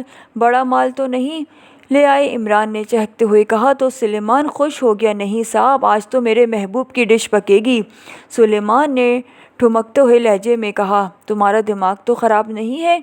میرے محبوب کوئی سبزی ہے جو پکائی جائے؟ کسی شاعر نے سن لیا تو مرنے مارنے پر آمادہ ہو جائے گا، عمران نے اسے گھورتے ہوئے کہا۔ صاحب، یہ جدید ڈش ہے، سلیمان نے وضاحت کرتے ہوئے کہا۔ جدید ڈش؟ کمال ہے، اب تو ڈشیں بھی جدید اور قدیم ہونے لگی، عمران نے حیرت سے آنکھیں پھاڑتے ہوئے کہا۔ ہاں صاحب، آپ بھلا کسی ہوٹل کے مالک یا باورچی رہے ہو تو آپ کو پتہ ہو کہ ڈشوں کے نام ہر روز بدلتے رہتے ہیں۔ پرانا نام 2-4 دن چلتا ہے، پھر اسے ختم کر کے اس کا کوئی نیا نام رکھ لیا جاتا ہے، سلیمان نے ایسے کہا جیسے وہ باورچی نہیں بلکہ کھانا پکانے کا انسائکلوپیڈیا ہو۔ اچھا، نام بدلتے ہیں تو کیا مطلب تمہارا؟ ڈشیں وہی ہوتی ہیں، صرف نام بدلتے رہتے ہیں، عمران نے پوچھا۔ جی ہاں، باس، بدقسمتی سے ہمارے ملک میں ہر روز نئی سبزی اگتی ہے۔ سبزیاں تو اگتی ہیں جو بابا آدم کے زمانے سے اگتی چلی آ رہی ہیں، اس لیے فیشن پورا کرنے کے لیے نام تبدیل کر لیے جاتے ہیں۔ مثلاً وہ ڈش جسے کل میرا محبوب کے نام سے پکارتے تھے، پہلے زمانے میں اسے گوبھی گوشت کہا جاتا تھا، لیکن چونکہ گوبھی ایک پھول ہے اس لیے ڈش کا جدید نام میرے محبوب رکھ دیا گیا ہے، سلیمان نے داد طلب نگاہوں سے وضاحت کرتے ہوئے کہا۔ اور عمران سلیمان کی وضاحت سن کر سر پکڑ کر بیٹھ گیا۔ اور سناؤ ڈشوں کے نام۔ انارکلی، سجن پیارا، چائنا پتی، آنکھ کا نشہ، تاج محل، لنڈا بازار، ماہی منڈا، سلیمان نے ڈشوں کے نام گنواتے ہوئے کہا۔ بس بس، خدا کے لیے بس کرو، یہ ڈشوں کے نام ہیں، یہ تو تم نے فلموں کے نام گنوانے شروع کر دیے ہیں، عمران نے ہاتھ جوڑتے ہوئے کہا۔ نہیں صاحب، یہ ڈشوں کے بھی نام ہیں، مثلاً لنڈا بازار سوپ کو کہتے ہیں کیونکہ سوپ انگریز لوگ کھانے سے پہلے پیتے ہیں، اس لیے سوپ کو لنڈا بازار کہا جاتا ہے۔ ماہی منڈا مچھلی کے کبابوں کو کہا جاتا ہے، اور اسی طرح سلیمان نے وضاحت کرتے ہوئے کہا۔ خدا کے لیے ختم کرو اس ذکر کو، تم جانو اور تمہاری ڈشیں، میں باز آیا۔ تم ماہی منڈا چھوڑ مجھے آخری اسٹیشن کھلا دو تو بھی اف نہیں کروں گا، عمران نے اٹھ کر میز کی طرف بڑھتے ہوئے کہا۔ عمران کو میز کی طرف جاتے دیکھ کر ایک دم سلیمان کو کچھ خیال آیا۔ صاحب، میں تو بھول ہی گیا، آپ کو میرا خیال ہے شادی کر لینی چاہیے، سلیمان نے زوردار لہجے میں کہا۔ یہ ڈشوں کے ناموں کے درمیان شادی کہاں سے آ ٹپکی، عمران نے حیرت بھرے لہجے میں کہا۔ صاحب، شادی ہوگی تو بچے بھی ہوں گے اور آپ خود تو بچہ نہ بننا پڑے گا، سلیمان نے منہ بناتے ہوئے کہا۔ ارے تجھے کیا ہو گیا، قورمے کھا کھا کر تیرے دماغ میں چربی تو نہیں چڑھ گئی، عمران نے دوبارہ صوفے پر بیٹھتے ہوئے کہا۔ صاحب، منہ چڑھاتے بندر کی تصویر بچے ہی دیکھتے ہیں، سلیمان نے تیزی سے کہا، اور تصویر کا سن کر عمران حیرت سے اچھل پڑا۔ تصویر؟ مگر منہ چڑھاتے بندر کی وہ کہاں ہے، عمران نے تیزی سے پوچھا۔ میں نے میز سے اٹھا لی تھی، سلیمان نے جھجکتے ہوئے کہا۔ زندہ باد میرے شیر، یہ کارنامہ کیا تو نے، زندہ باد، خدا تیری 7 نسلوں کو باورچی بنائے، عمران کا چہرہ خوشی سے چمک رہا تھا، اس نے خوشی سے سلیمان کو ہاتھوں سے پکڑ کر اٹھا لیا۔ ارے صاحب، مجھے چھوڑو تو صحیح، میں گر جاؤں گا، صاحب صاحب، سلیمان عمران کے ہاتھوں میں لٹکا ہوا چیخ رہا تھا، لیکن عمران اسے ہاتھوں میں اٹھائے دیوانہ وار ناچ رہا تھا، اور پھر اچانک عمران نے اسے فرش پر کھڑا کر دیا۔ کہاں ہے تصویر، عمران نے ہاتھ آگے بڑھاتے ہوئے کہا۔ صاحب، میری بات تو سنیں، میں نے وہ تصویریں اٹھا لی اور پھر جیب میں رکھ لی تاکہ کوٹھی جا کر بڑی بیگم صاحبہ کو دکھا دوں کہ اب صاحب بچوں کی شدید خواہش کی وجہ سے خود بچے بن گئے ہیں، سلیمان نے اپنی بھیڑیوں شروع کر دی۔ ارے میں کہتا ہوں وہ تصویر کہاں ہے اور تو بولے جا رہا ہے، عمران نے کہا، اس کے چہرے پر اب بھی خوشی رقص کر رہی تھی۔ صاحب، میں فلیٹ سے باہر نکلا تو ایک نوجوان نے اچانک مجھے دھکا مارا اور گزرتا چلا گیا، مجھے سخت غصہ آیا لیکن وہ کافی دور جا چکا تھا، اس لیے میں بڑبڑا کر رہ گیا۔ سلیمان نے کہا، ارے الو، تم فاختہ، میں تصویر کا پوچھ رہا ہوں اور تو اپنی رام کہانی سنائے جا رہا ہے۔ تصویر نکال جلدی سے، عمران نے کہا۔ صاحب سنیے، تھوڑی دور جا کر میں نے جب جیب میں ہاتھ ڈالا تو تصویر، سلیمان نے کہا اور پھر خاموش ہو گیا۔ ارے کیا ہو گیا تصویر کو؟ آگے بکو، عمران نے بے چین لہجے میں پوچھا۔ تصویر غائب تھی، سلیمان نے جلدی سے فقرہ پورا کرتے ہوئے کہا، اور عمران کے آگے بڑھا ہوا ہاتھ بے جان ہو کر لٹک گیا۔ اس کے چہرے پر مایوسی دوڑ گئی۔ صاحب آپ گھبرائیں نہیں، ایسی تصویریں بہت، بلکہ میں آپ کے لیے سچ مچ کا بندر لا دوں گا، سلیمان نے عمران کو تسلی دیتے ہوئے کہا۔ ارے بھاگ، اب اگر کوئی لفظ منہ سے نکالا تو جان سے مار دوں گا، عمران نے واپس صوفے پر بیٹھتے ہوئے کہا، اور سلیمان چپ چاپ کچن کی طرف بڑھنے لگا۔ سنو، اس نوجوان کا حلیہ کیسا تھا جو تم سے ٹکرایا تھا؟ عمران نے پوچھا۔ معلوم نہیں صاحب، بس وہ اچانک ٹکرایا اور پھر آگے بڑھ گیا۔ بس میں نے اتنا محسوس کیا کہ وہ کوئی غیر ملکی تھا، سلیمان نے جواب دیا۔ اس کے سر پر سینگ تھے؟ عمران نے پوچھا۔ اس کے چہرے پر حماقت دوبارہ جلوہ گر ہو گئی تھی۔ واقعی عمران کو اپنی طبیعت اور موڈ پر بہت کنٹرول تھا۔ سینگ، سلیمان نے کچھ سوچتے ہوئے کہا، جیسے وہ سوچ رہا ہو کہ آیا واقعی اس نوجوان کے سر پر سینگ تھے یا نہیں۔ آپ مذاق کر رہے ہیں صاحب، سینگ بھلا کہاں، وہ کوئی گدھا تھوڑی تھا، وہ آدمی ہی تھا، سلیمان نے کہا۔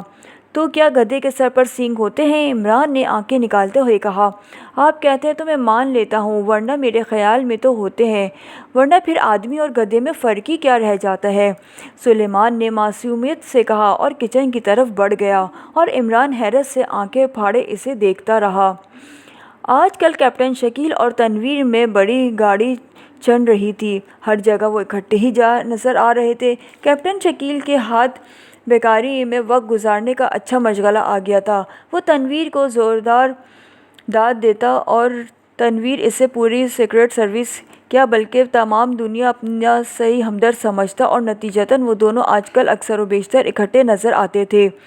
اس وقت بھی وہ دونوں ڈائمنڈ کلب کے خوبصورت ہال میں ایک طرف بیٹھے کافی پی رہے تھے۔ ہلکے نیلے رنگ کے سوٹ میں کیپٹن شکیل کی شخصیت کچھ اور نکھر آئی تھی۔ تنویر بھی سفید شارک اسکن کے سوٹ میں بہت اسمارٹ نظر آ رہا تھا۔ تنویر اس وقت بھی کیپٹن شکیل کو اپنے ایک زوردار جرم عشق کا قصہ سنا رہا تھا جو اس سے کالج کے زمانے میں سرزد ہوا تھا۔ جوش اور جذبات کی وجہ سے تنویر کا چہرہ سرخ ہو رہا تھا اور کیپٹن شکیل کے لبوں پر ہلکی ہلکی مسکراہٹ تیر رہی تھی۔ وہ بھی بظاہر بڑے انہماک سے تنویر کے عشق کا قصہ سن رہا تھا، لیکن دراصل اس کی سوچوں کا مرکز اس وقت اس سے دوسری میز پر بیٹھا ہوا ایک جوڑا تھا جو ابھی ابھی آ کر بیٹھا تھا۔ دونوں غیر ملکی تھے۔ نوجوان اور خوبصورت لڑکی کا حسن اسے ہزاروں میں نمایاں کرنے والا تھا۔ وہ دونوں بڑے انہماک سے ایک دوسرے کے ساتھ باتیں کر رہے تھے۔ کیپٹن شکیل نے انہیں بیٹھتے وقت ایک نظر دیکھا تھا، لیکن پھر وہ تنویر کی باتوں میں مگن ہو گیا تھا، کیونکہ وہ حسن کے معاملے میں عمران کی طرح انتہائی ذوق واقع ہوا تھا۔ لیکن اچانک ان دونوں کی باتوں کو ایک لفظ ان کے کانوں سے ٹکرایا اور وہ چونک پڑا۔ وہ دونوں علی عمران کا ذکر کر رہے تھے۔ ایک لمحے کے لیے اس نے سوچا کہ ہو سکتا ہے یہ کوئی اور عمران ہو، کیونکہ اس دنیا میں ہزاروں افراد کا نام عمران ہو سکتے ہیں، لیکن تجسس کی وجہ سے مجبور ہو کر وہ ان دونوں کی گفتگو اس طرف متوجہ ہو گیا۔ اس نے محسوس کیا کہ وہ دونوں مدھم لہجے میں باتیں کر رہے ہیں، لیکن پھر بھی کسی نہ کسی وقت ان کی گفتگو ان کے کانوں تک پہنچ جاتی، اور پھر اس نے سنا کہ وہ عمران کے فلیٹ کے متعلق باتیں کر رہے ہیں۔ اب اسے یقین ہو گیا کہ وہ عمران کے متعلق ہی باتیں کر رہے ہیں۔ چند الفاظ اور سن کر وہ پوری طرح ان کی طرف متوجہ ہو گیا۔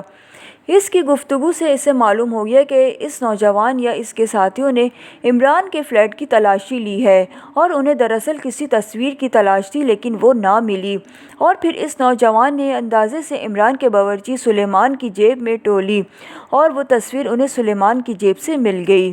وہ نوجوان یہ قصہ بڑے فخر سے اس لڑکی کو سنا رہا تھا، اور لڑکی بھی اس انداز اور ذہانت سے بہت متاثر نظر آ رہی تھی۔ بہرحال کیپٹن شکیل سمجھ گیا کہ معاملہ گڑبڑ ہے، لیکن کسی تصویر کے لیے عمران کے فلیٹ کی تلاشی اور پھر سلیمان کی جیب سے اس کا برآمد ہونا اس کی سمجھ سے بالاتر تھا۔ لیکن ان کی باتوں سے وہ اتنا سمجھ گیا تھا کہ وہ تصویر ان لوگوں کے لیے انتہائی اہم تھی۔ ادھر تنویر کی داستان عشق اپنے پورے عروج پر تھی، اس چیز سے بے پرواہ کہ کیپٹن شکیل اسے سن بھی رہا ہے یا نہیں۔ وہ اس کی پوری تفصیلات بڑی رنگین بیانی سے سنا رہا تھا کہ اچانک تنویر نے محسوس کیا کہ کیپٹن شکیل توجہ کسی اور طرف ہے، حالانکہ وہ کچھ تنویر کی طرف رہا تھا۔ تنویر ایک دم خاموش ہو گیا۔ تنویر کے چپ ہو جانے سے کیپٹن شکیل چونک پڑا۔ ہاں ہاں آگے سناؤ، میں سن رہا ہوں، کیپٹن شکیل نے کفت مٹاتے ہوئے کہا۔ بھلا میں کیا سنا رہا تھا، ذرا دہراؤ، تنویر نے کہا۔ ارے وہ داستان عشق، کیپٹن شکیل نے فوراً جواب دیا۔ وہ تو ٹھیک ہے، لیکن اس لڑکی کا کیا نام تھا؟ تنویر بھی پورا کھوج لگانے پر اڑا ہوا تھا۔ کس لڑکی کا؟ کیپٹن شکیل نے حیرت سے پوچھا۔ جس کا قصہ میں تمہیں سنا رہا ہوں، تنویر نے کہا۔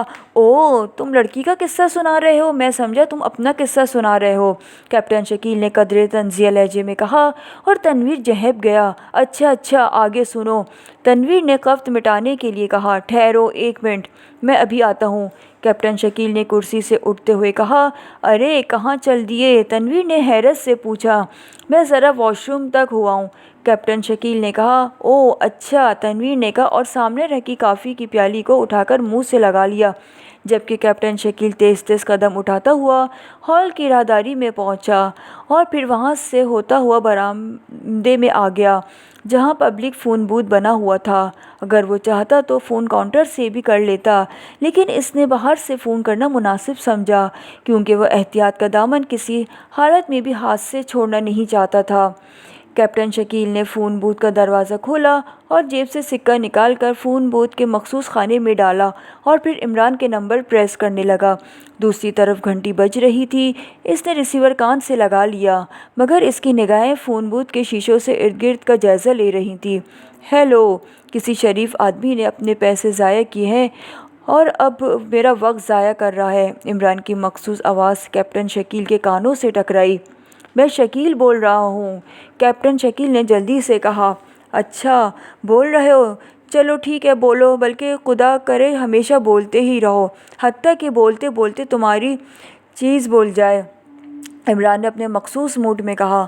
میرے پاس وقت نہیں ہے، آپ دونوں باتیں سن لیں، کیپٹن شکیل نے سنجیدہ لہجے میں کہا۔ ارے میاں، وقت نہیں ہے تو بازار سے خرید لو، پیسے نہیں ہیں تو میرا نام لے کر ادھار لے لو، عمران کی باتوں کا چرخہ چل پڑا۔ عمران صاحب، آپ کے فلیٹ کی تلاشی لی گئی اور تلاشی لینے والوں کی کسی تصویر کی تلاشی تھی جو بعد میں سلیمان کی جیب سے برآمد ہوئی، کیپٹن شکیل نے فوراً اپنے مطلب کی بات کرتے ہوئے کہا، کیونکہ اسے خدشہ تھا کہ اگر وہ یوں ہی عمران کو سنجیدہ ہونے کے لیے کہتا رہا تو وہ پھر تمام دن گزر جائے گا، کیونکہ وہ عمران کی عادت کو اچھی طرح جانتا تھا۔ کیا کہہ رہے ہو تم، ولی اللہ ہو؟ تمہیں ان باتوں کا کیسے پتہ چلا؟ عمران کی حیرت سے بھرپور آواز سنائی دی۔ عمران واقعی سخت حیران تھا۔ میں وہ نہیں ہوں جو آپ کہہ رہے ہیں، بلکہ سلیمان کی جیب سے تصویر نکالنے والا نوجوان اس وقت ڈائمنڈ نائٹ کلب میں بیٹھا ہے، اور وہ یہ داستان اپنی ساتھی لڑکی کو سنا رہا تھا کہ میرے کانوں تک ان کی یہ بات پہنچ گئی، اور میں نے حقیقت جاننے کے لیے آپ کو فون کیا تاکہ اگر ضروری ہو تو اس پر نظر رکھی جائے، کیپٹن شکیل نے تفصیل سے بات کرتے ہوئے کہا۔ اوہ، تم وہیں ٹھہرو، میں آ رہا ہوں، میرے آنے تک ان پر نظر رکھنا، اور اگر وہ کہیں جانے لگے تو اس نوجوان کا تعاقب کرنا، عمران نے کہا۔ اس کا لہجہ انتہائی سنجیدہ ہو گیا تھا، اس لیے کیپٹن شکیل سمجھ گیا کہ معاملہ بہت زیادہ اہم ہے۔ مگر تم اکیلے وہاں کیا کر رہے ہو؟ اچانک عمران نے اس سے پوچھا۔ اکیلا نہیں، تنویر بھی میرے ساتھ ہے، کیپٹن شکیل نے جواب دیا۔ اوہ، تب تو ٹھیک ہے، میں آ رہا ہوں، عمران نے جواب دیا، اور اس کے ساتھ ہی کیپٹن شکیل نے ریسیور کریڈل پر رکھنے کی آواز سنی تو اس نے بھی ریسیور لٹکا دیا اور خود بوتھ سے دروازہ کھول کر باہر نکل آیا۔ ایک لمحے کے لیے اس نے چاروں طرف دیکھا، لیکن وہاں کوئی نہ تھا۔ وہ دوبارہ راہداری میں آیا، وہاں اسے اپنی میز کی طرف چل پڑا۔ وہ جوڑا ابھی وہیں موجود تھا۔ کیپٹن شکیل نے انہیں دیکھ کر اطمینان کا گہرا سانس لیا۔ کمال ہے، اتنی دیر سے تم واش روم میں کیا کر رہے تھے؟ تنویر نے کیپٹن شکیل کے آتے ہی اسے آڑے ہاتھوں لیا۔ وہ اکیلا بیٹھا بیٹھا بور ہو گیا تھا۔ کچھ نہیں، ذرا دیر ہو گئی، ویری سوری، کیپٹن شکیل نے سنجیدہ لہجے میں کہا اور کرسی پر بیٹھ گیا، جبکہ تنویر حیرت سے اس کی شکل دیکھنے لگا۔ کیپٹن شکیل نے ویٹر کو بلا کر کافی کا آرڈر دے دیا۔ کیا بات ہے، تم کافی سنجیدہ نظر آ رہے ہو، تنویر نے حیرت سے پوچھا۔ تو کیپٹن شکیل نے سوچا کہ تنویر کو کچھ بتا دیا جائے، ورنہ وہ سوال پوچھ کر ناک میں دم کر دے گا۔ تنویر، میں واش روم نہیں بلکہ عمران صاحب کو فون کرنے گیا تھا۔ عمران یہاں آ رہا ہے؟ معاملہ خطرناک ہے، ساتھ والی میز پر بیٹھے ہوئے جوڑے پر نظر رکھو، باقی تفصیل بعد میں، کیپٹن شکیل نے آگے کی طرف جھکتے ہوئے مدھم سے لہجے میں کہا۔ تو تنویر نے عمران کا نام سن کر یوں منہ بنا لیا جیسے غلطی سے کنین چبا لی ہو، لیکن خاموش رہا اور کن اکھیوں سے ان جوڑے کی طرف دیکھنے لگا۔ چند لمحے بعد ویٹر نے میز پر کافی سرو کر دی۔ کیپٹن شکیل نے کافی بنائی اور پھر دونوں خاموش بیٹھے کافی پینے لگے۔ تھوڑی دیر بعد عمران ہال میں داخل ہوتا ہوا نظر آیا۔ وہ اس وقت ریڈی میڈ میک اپ میں تھا۔ کیپٹن شکیل اور تنویر دونوں پہچان گئے، کیونکہ یہ عمران کا مخصوص میک اپ تھا۔ صرف ناک پر کلپ چڑھا لینے سے اس کا چہرہ کافی حد تک بدل جاتا تھا، کیونکہ عمران اسے عموماً استعمال کرتا رہتا تھا، اس لیے دونوں اسے پہچان گئے۔ عمران نے ایک لمحے کے لیے ہال میں ادھر ادھر نظر دوڑائی اور پھر کاؤنٹر کی طرف بڑھ گیا۔ کاؤنٹر ان دونوں کی میز کے بالکل سیدھ میں تھا۔ عمران نے کاؤنٹر کے ساتھ ٹیک لگا کر ویٹر کو کافی کا آرڈر دیا اور خود کیپٹن شکیل کی طرف دیکھنے لگا۔ کیپٹن شکیل نے اسے ہاتھ کے مخصوص اشارے سے اس جوڑے کی طرف متوجہ کیا۔ عمران نے ایک لمحے کے لیے اس جوڑے کی طرف دیکھا اور پھر وہ آہستہ آہستہ چلتا ہوا اس کی میز کی طرف بڑھ گیا۔ تنویر بھی غور سے عمران کی ان حرکتوں کو دیکھ رہا تھا۔ عمران اس نوجوان کی میز کے قریب آ کر رکا تو انہوں نے چونک کر اس کی طرف دیکھا۔ نوجوان کے چہرے پر ناگواری کے تاثرات تھے۔ کیا میں یہاں بیٹھ سکتا ہوں؟ عمران نے انتہائی مؤدب لہجے میں پوچھا۔ تشریف رکھیے، اس نوجوان نے اخلاقاً کہا، لیکن اس کا لہجہ انتہائی روکھا تھا، جیسے اسے عمران کی مداخلت ناگوار گزری ہو۔ مجھے کمال کہتے ہیں، عمران نے اپنا تعارف کراتے ہوئے کہا۔ میرا نام مائیکل ہے اور یہ میری دوست مس مارگریٹ ہے، نوجوان نے اپنا اور اپنی ساتھی لڑکی کا تعارف کراتے ہوئے کہا۔ تو عمران نے ان دونوں سے ہاتھ ملایا۔ مجھے آپ دونوں سے مل کر انتہائی خوشی ہوئی ہے، عمران نے انتہائی سنجیدہ لہجے میں کہا۔ کیپٹن شکیل اور تنویر عمران کی اس سنجیدگی سے بے حد حیران تھے کہ عمران اور اتنا سنجیدہ! کم از کم تنویر کے لیے یہ یقیناً حیرت کا مقام تھا۔ وہ عمران کو سوائے مسخرے کے اور کچھ سمجھنے کے لیے ہرگز تیار نہیں تھا، لیکن اب اس وقت عمران کے چہرے پر بے پناہ سنجیدگی اور وقار دیکھ کر وہ حیران رہ گیا۔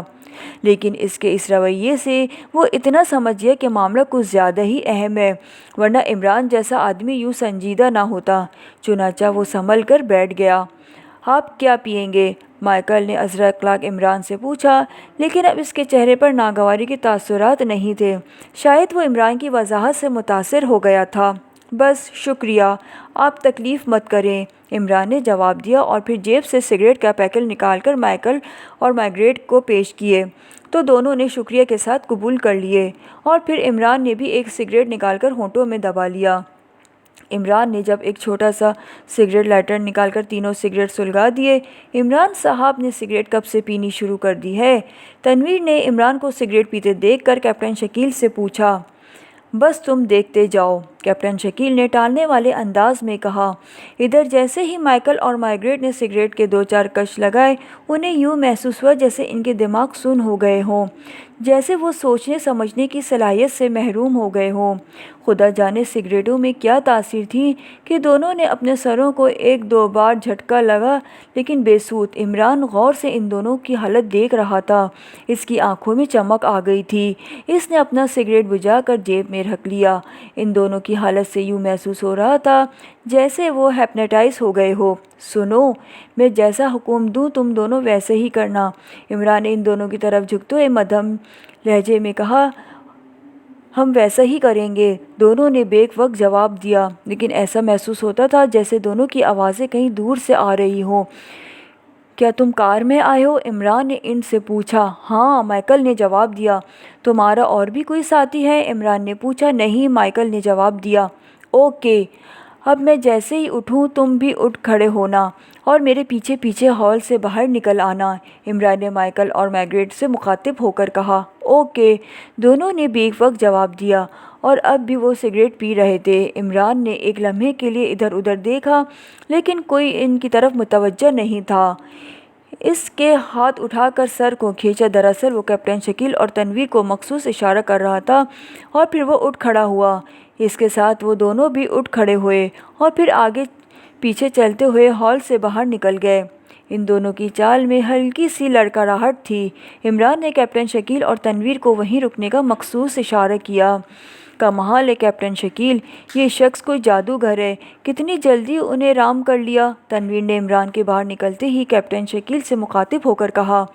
عمران نے باہر نکلتے ہی انہیں حکم دیا کہ وہ اپنی کار کی طرف چلیں تو وہ دونوں پارکنگ شیڈ میں کھڑی ہوئی ایک لمبی سی کار کی طرف بڑھ گئے۔ کار تم ڈرائیو کرو، عمران نے مائیکل کو حکم دیتے ہوئے کہا اور ساتھ ہی اس نے مارگریٹ کو بھی اس کے ساتھ آگے والی سیٹ پر بیٹھنے کو کہا۔ وہ دونوں اگلی سیٹوں پر بیٹھ گئے جبکہ عمران کار کا پچھلا دروازہ کھول کر اگلی سیٹ پر بیٹھ گیا اور پھر عمران مائیکل کو راستہ بتاتا رہا اور مائیکل کار چلاتا رہا۔ ان کا رخ دانش منزل کی طرف تھا۔ صفدر کی جب آنکھ کھلی تو وہ اپنے آپ کو ایک تاریک سے کمرے میں موجود دیکھ کر حیران رہ گیا۔ اس کی سمجھ میں نہیں آ رہا تھا کہ وہ کہاں ہے اور اچانک اس کے ذہن میں پچھلے تمام واقعات گھوم گئے اور اسے یاد آ گیا کہ وہ سپر کلاتھ ہاؤس کے مینیجر کے دفتر میں تجسس کے ہاتھوں مجبور ہو کر داخل ہوا تھا اور وہاں کسی کا گلا دبایا جا رہا تھا اور پھر اس کے سر پر ریوالور کا دستہ مار کر بے ہوش کر دیا گیا تھا۔ وہ سمجھ گیا کہ وہ نادانستہ طور پر کسی چکر میں پھنس گیا ہے۔ تمام واقعات یاد آتے ہی اس نے کمرے کے محل وقوع پر نظر دوڑائی۔ یہ ایک چھوٹا سا نیم تاریک سا کمرہ تھا۔ صفدر ایک بینچ نما تختے پر پڑا ہوا تھا۔ تختے پر شاید ربڑ چڑھا ہوا تھا اس لیے اسے کوئی تکلیف محسوس نہ ہو رہی تھی۔ کمرے کا اکلوتا دروازہ بند تھا۔ صفدر جلدی سے اٹھ کر بیٹھ گیا۔ اس نے بے اختیار سر پر ہاتھ پھیرا اور سر کے عقبی حصے پر ابھرا ہوا بڑا سا گھومڑ محسوس کر کے اس نے منہ بنا لیا۔ پھر اس نے اپنی جیبوں میں ہاتھ ڈالے مگر تمام جیبیں خالی تھیں۔ ریوالور تو اس کے پاس پہلے ہی نہیں تھا کیونکہ وہ تو جولیا کے ساتھ شاپنگ کرنے گیا تھا۔ کوئی مہم سر کرنے تو نہیں کہ ریوالور بھی ساتھ لے جاتا۔ ویسے پرس، سگریٹ، لائٹر اور دیگر چیزیں نکال لی گئی تھیں۔ صفدر تختے سے نیچے اترا اور پھر چند لمحے تک تو کمرے میں ٹہلتا رہا۔ اس کا ذہن اس ادھیڑ بن میں تھا کہ وہ کس چکر میں پھنس گیا ہے۔ اس نے اپنی تسلی کے لیے دروازے کو اچھی طرح کھینچ کر دیکھ لیا تھا مگر دروازہ باہر سے بند تھا۔ پھر اچانک باہر قدموں کی آواز سنائی دی تو صفدر رک کر بغور آواز سنتا رہا۔ آواز دروازے کے قریب آ کر رک گئی تھی اور پھر تالے میں چابی گھمائی جانے کی آواز سنائی دی تو صفدر احتیاط سے دوبارہ اس بینچ نما تختے پر لیٹ گیا۔ بند آنکھوں کے درمیان معمولی سی جھری سے اس کی تیز نظریں دروازے پر جمی ہوئی تھیں جو آہستہ آہستہ کھل رہا تھا۔ صفدر اس طرح آنکھیں بند کیے لیٹا رہا۔ دروازہ مکمل طور پر کھل گیا اور پھر ایک لمبا تڑنگا آدمی ہاتھ میں مشین گن لیے اندر داخل ہوا۔ اس نے تجسس نظریں صفدر پر جمی ہوئی تھی۔ صفدر کو بے ہوش دیکھ کر اس نے اطمینان کا ایک طویل سانس لیا۔ اب اس کے اعصاب جو ممکنہ خطرے کی وجہ سے تنے ہوئے تھے کسی حد تک ڈھیلے پڑ گئے اور وہ تیز تیز قدم اٹھاتا ہوا صفدر کے قریب آ گیا۔ دونوں لمحے صفدر نے اپنے سینے پر اس آدمی کا ہاتھ رینگتا ہوا محسوس کیا۔ صفدر سمجھ گیا کہ وہ اطمینان کر رہا ہے کہ وہ زندہ بھی ہے یا نہیں۔ صفدر بے سود پڑا رہا۔ اس نے معمولی سی بھی حرکت نہ کی۔ اپنے اعصاب پر اسے مکمل کنٹرول تھا۔ ایک لمحے کے لیے اس کے ذہن میں یہ خیال ابھرا کہ اچانک اس آدمی پر ٹوٹ پڑے لیکن پھر اس نے یہ خیال ذہن سے جھٹک دیا کیونکہ وہ معاملات کو جاننا چاہتا تھا۔ دوسرے لمحے صفدر بینچ سے اٹھتا چلا گیا۔ صفدر نے اپنے جسم کو مکمل طور پر ڈھیلا چھوڑ دیا۔ وہ آدمی اسے کاندھے پر اٹھا رہا تھا۔ پھر صفدر کو کاندھے پر لاد کر وہ کمرے سے باہر نکل آیا۔ اب صفدر کا سر اس آدمی کی پشت کی طرف تھا اس لیے صفدر آنکھیں کھولے ماحول کا جائزہ لینے لگا۔ یہ ایک طویل راہداری تھی جس میں مختلف کمروں کے دروازے تھے۔ تمام دروازے بند تھے اور ان پر تالے پڑے ہوئے تھے۔ راہداری میں اور کوئی رو نظر نہیں آ رہا تھا۔ کافی دور نکل جانے کے بعد وہ شخص ایک کمرے میں داخل ہوا۔ یہ کمرہ بھی خالی تھا۔ وہ آدمی کمرے میں ایک کونے میں رک گیا۔ نہ جانے اس نے کیا حرکت کی کہ ایک دیوار درمیان سے کھلتی چلی گئی اور پھر وہ آدمی سیڑھیاں اترنے لگا۔ تقریباً 30 سیڑھیاں اترنے کے بعد وہ شخص ایک اور راہداری میں پہنچ گیا اور پھر اس راہداری کے ایک دروازے پر اس نے 3 بار مخصوص انداز میں دستک دی۔ کم این اندر سے ایک گھرراتی ہوئی آواز آئی اور پھر دروازہ کھول کر وہ شخص اندر داخل ہو گیا۔ صفدر نے اب آنکھیں بند کر لی تھیں۔ یہ ابھی تک بے ہوش ہے۔ وہی غراتی ہوئی آواز دوبارہ سنائی دی، یس باس، اس شخص نے پہلی بار بولتے ہوئے کہا، لیکن اس کا لہجہ مؤدبانہ تھا، اور پھر اس نے صفدر کو فرش پر لٹا دیا اور خود ایک طرف ہٹ کر کھڑا ہو گیا۔ ٹھنڈے فرش پر لیٹے ہی صفدر کے جسم پر ایک ہلکی سی تھرتھراہٹ پیدا ہوئی۔ کمرے میں موجود دونوں شخص اسے بغور دیکھ رہے تھے، اس لیے انہوں نے صفدر کے جسم میں پیدا ہونے والی ہلکی سی تھرتھراہٹ کو بھی محسوس کر لیا تھا۔ یہ ہوش میں آ رہا ہے، باس نے غراتی ہوئی آواز میں صفدر کے کانوں سے ٹکرائی۔ یس باس، اس شخص نے بھی تائید کرتے ہوئے کہا۔ اب صفدر نے سوچا کہ اسے شرافت سے ہوش میں آ جانا چاہیے، کیونکہ اسے ہوش میں لانے کے لیے یہ لوگ مزید کوئی زیادتی نہ کر بیٹھے۔ یہ سوچ کر اس نے 2-3 لمبے لمبے سانس لیے اور پھر آنکھیں جھپکنی شروع کر دی۔ ایک لمحے تک وہ آنکھیں جھپکاتا رہا، پھر اس نے پوری طرح آنکھیں کھول دی۔ آنکھیں کھول کر بھی وہ چند لمحے بے حس و حرکت پڑا رہا اور پھر ایک دم اچھل کر بیٹھ گیا۔ وہ آدمی جو صفدر کو لے کر آیا تھا ہاتھ میں مشین گن لیے کھڑا تھا، اور صاف ظاہر ہے کہ مشین گن کا رخ صفدر کی طرف ہی ہو سکتا تھا۔ اوہ، میں کہاں ہوں؟ صفدر نے اپنا سر پکڑتے ہوئے کہا۔ صفدر ہوش میں آنے کی بہترین ایکٹنگ کر رہا تھا۔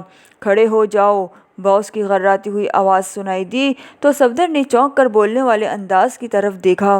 وہ ایک ادھیڑ عمر غیر ملکی تھا، جس کے چہرے پر زخموں کے مندمل اتنے نشانات تھے کہ ایسا محسوس ہوتا جیسے جیومیٹری کی اشکال بنائی گئی ہو۔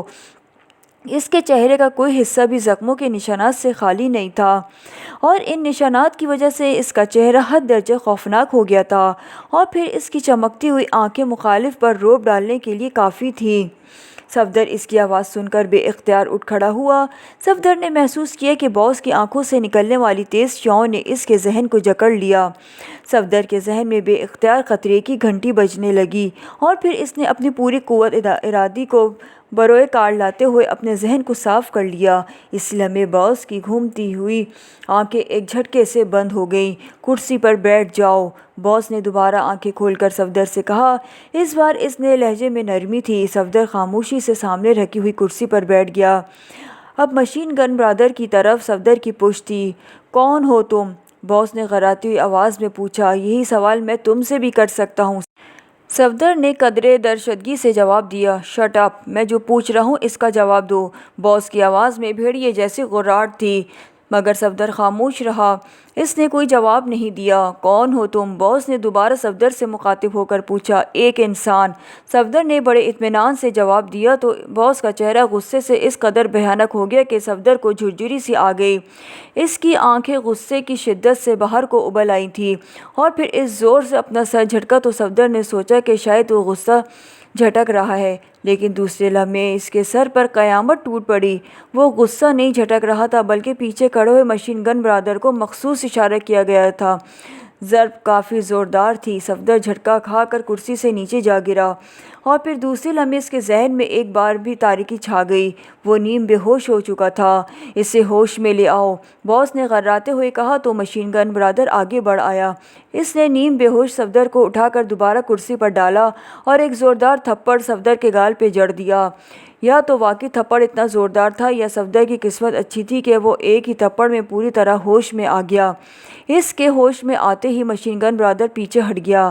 اب بتاؤ تم کون ہو؟ باس نے ایک بار پھر صفدر سے مخاطب ہو کر پوچھا تو صفدر نے بے اختیار اپنے سر پر ہاتھ پھیرا۔ اس کا سر پکے ہوئے پھوڑے کی طرح دکھ رہا تھا۔ صفدر نے سوچا کہ اب انہیں مزید لفٹ دینا غیر ضروری ہے، یہ تو مار مار کر بھرکس نکال دیں گے۔ چنانچہ اس نے ان سے الجھنے کا فیصلہ کر لیا، لیکن وہ اس فیصلے کو کسی اچھے موقع پر عملی جامہ پہنانا چاہتا تھا، اور ظاہر ہے جب ایک شخص پیچھے مشین گن لیے کھڑا ہو تو موقع اچھا کہلانے کا ہرگز مستحق نہیں تھا۔ تم پوچھنا کیا چاہتے ہو؟ وضاحت سے بتاؤ، صفدر نے برا سا منہ بناتے ہوئے کہا۔ تم وہاں مینیجر کے آفس میں کیوں گئے تھے؟ باس نے اس کی آنکھوں میں آنکھیں ڈالتے ہوئے پوچھا۔ میں ایک کپڑے کی قیمت کے متعلق مینیجر سے جھگڑا کرنا تھا، صفدر نے جواب دیا۔ تم اس آدمی کے پیچھے نہیں آئے تھے جو تم سے پہلے اندر داخل ہوا تھا؟ باس نے قدرے مسکراتے ہوئے پوچھا۔ کس آدمی کے پیچھے؟ وہاں دکان میں تو کافی آدمی موجود تھے، صفدر نے اطمینان سے جواب دیا۔ اچھا چلو، تسلیم کر لیا کہ تم اس آدمی کے پیچھے نہیں آئے تھے، لیکن اگر کسی بھی عام آدمی سے یہ سلوک کیا جاتا تو ہوش میں آتے ہی یقیناً اس نے چیخ و پکار اور ادھم مچانا شروع کر دینا تھا، جبکہ تم انتہائی اطمینان اور سکون سے بیٹھے ہو۔ باس نے نفسیاتی نکتہ نکالتے ہوئے کہا، اگر تمہیں شور شرابہ پسند ہے تو میں ابھی سے ادھم مچانا شروع کر دیتا ہوں۔ لوگ، مجھے مارا گیا ہے، مجھے پیٹا گیا ہے۔ اچانک صفدر نے کرسی سے کھڑے ہو کر چیخنا شروع کر دیا تو باس اور مشین گن برادر دونوں کے لیے صفدر کی یہ اچانک حرکت حیران کن ثابت ہوئی۔ چنانچہ 2-3 لمحوں کے لیے تو وہ شج رہ گئے، اور انہیں لمحات سے صفدر نے فائدہ اٹھایا۔ اچانک وہ بندر کی طرح اچھلا اور پھر وہ مشین گن برادر کو لیتا ہوا دیوار سے جا ٹکرایا۔ صفدر نے واقعی حیرت انگیز پھرتی اور مہارت کا ثبوت دیا۔ ایک لمحے میں سچویشن ہی تبدیل ہو گئی۔ صفدر کی پشت اب دیوار کے ساتھ لگی ہوئی تھی اور مشین گن برادر والے کی گردن اس نے مضبوطی سے بازو سے جکڑی ہوئی تھی، جبکہ اس کا دوسرا ہاتھ مشین گن کے دستے پر تھا۔ اس صورتحال کو دیکھ کر باس نے اچانک جیب سے ریوالور نکال لیا، مگر دوسرا لمحہ پھر اس کے لیے حیرت انگیز ثابت ہوا۔ صفدر نے اپنی پوری طاقت لگا کر مشین گن برادر کو باس پر اچھال دیا تھا۔ زوردار جھٹکے سے مشین گن نیچے گر گئی تھی، مگر باس گولی چلا چکا تھا۔ لیکن صفدر کی قسمت اچھی تھی کہ وہ اس لمحے مشین گن اٹھانے کے لیے جھکا تھا کہ گولی اس کے اوپر سے گزر گئی، ورنہ صفدر کے سر کے اتنے ٹکڑے ضرور ہو جاتے کہ اچھے سے اچھا سرجن بھی انہیں دوبارہ نہ جوڑ سکتا تھا۔ مشین گن برادر باس کو لیے نیچے جا پڑا اور دوسرے لمحے صفدر کی زوردار آواز سے کمرہ گونج اٹھا، ہینڈز اپ! خبردار! اگر حرکت کی تو جسم میں اتنے سوراخ ہو جائیں گے کہ کمپیوٹر بھی نہیں گن سکے گا، صفدر نے غراتے ہوئے کہا، لیکن اس کا لہجہ تمسخرانہ تھا۔ صفدر کا حکم سنتے ہی وہ دونوں خاموشی سے ہاتھ اٹھا کر کھڑے ہو گئے۔ باس کے چہرے پر درنگی اور ناگواری کے تاثرات ابھی تک نمایاں تھے۔ ہاں، اب بتاؤ قصہ کیا ہے؟ صفدر نے آہستہ سے ایک کونے کی طرف بڑھتے ہوئے کہا، کیونکہ وہ ہر طرف سے چوکنا رہنا چاہتا تھا۔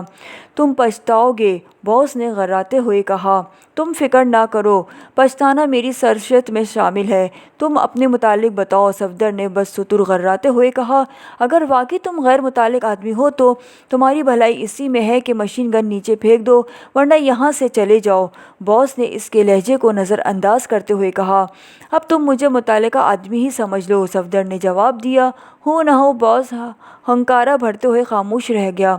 شاید وہ کچھ سوچ رہا تھا، جبکہ صفدر بغور باس کی طرف دیکھنے لگا، جیسے اندازہ لگا رہا ہو کہ وہ کیا سوچ رہا ہے، مگر یہی لمحہ اس پر بھاری پڑا۔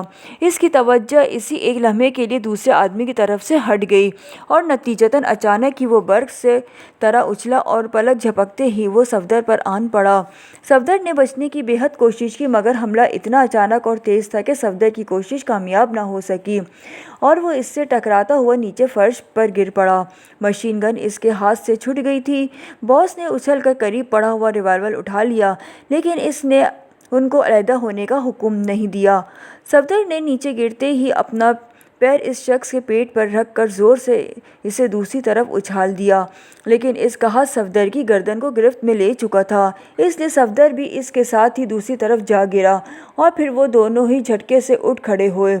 ایک طرف ہٹ جاؤ جونی، باس نے غراتے ہوئے کہا، اور جونی جو صفدر پر چمٹنے کے لیے پر تول رہا تھا، غراتا ہوا پیچھے ہٹ گیا۔ تم اپنے ہاتھ اٹھا لو، باس نے صفدر سے مخاطب ہو کر کہا، تو صفدر نے ہاتھ اٹھا لیے۔ جونی مشین گن اٹھا لو، باس نے جونی کو حکم دیتے ہوئے کہا، تو جونی مشین گن اٹھانے کے لیے آگے بڑھا، جو صفدر کے قریب ہی پڑی تھی۔ صفدر خاموش کھڑا تھا، پھر جونی جیسے ہی مشین گن اٹھانے کے لیے جھکا، صفدر نے پھر پھرتی دکھائی، اور دوسرے لمحے اس کے بوٹ کی ایک زوردار ٹھوکر جونی کے چہرے پر پڑی، اور وہ ٹکراتا ہوا الٹ گیا۔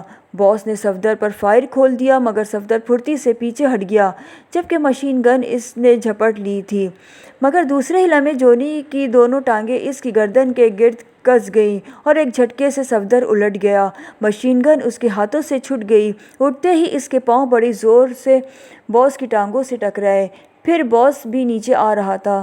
تینوں ہی یکساں پھرتی سے اٹھ کھڑے ہوئے۔ کمرے میں ایک زوردار جنگ چھڑ گئی۔ صفدر انہیں مشین گن یا ریوالور اٹھانے کا موقع نہیں دینا چاہتا تھا۔ پھر اچانک کمرے میں موجود لائٹ بجھ گئی۔ دوسرے لمحے صفدر بے بس ہو چکا تھا۔